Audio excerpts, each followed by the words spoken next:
Now, human rights groups say dozens of Kenyans have been abducted in the past 2 weeks amid anti-government protests sparked by proposals to raise taxes. David Doyle of Reuters has more. This secluded forest is a temporary refuge for Kenyan activist Bill Eugene Omolo after what he describes as a traumatic ordeal. Last month, he says he was abducted by unknown men after taking part in anti-government protests.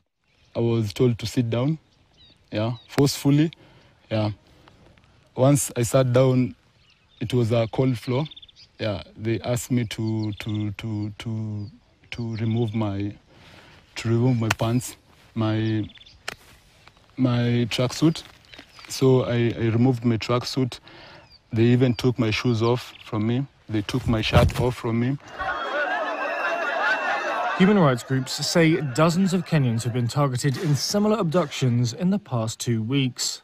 They blame the extrajudicial arrests on Kenya's intelligence services.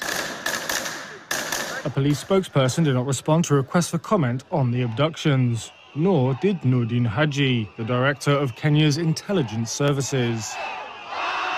In an interview on Sunday, President William Ruto denied police involvement in disappearances and broadly defended the actions of the security forces. However, Irungu Horton, executive director at Amnesty International Kenya, said what they've seen is a number of very disturbing patterns.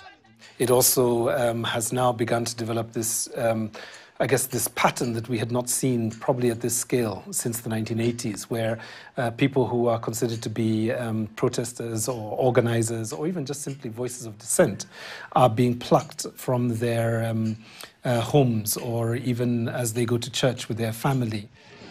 The protests, initially sparked by $2.7 billion in tax hikes, have developed into a broad movement that poses the biggest threat to Ruto's 2-year-old presidency. Though Ruto withdrew the proposed tax increases, an allegedly heavy-handed reaction has raised fears of rights backsliding. For Omolo, he describes being taken just for demanding his rights as so unlawful. It's against the constitution, and I feel like the people that are doing this are supposed to be held accountable. After 24 hours, Omolo's abductors, he says, loaded him back into their vehicle and left him near a police station.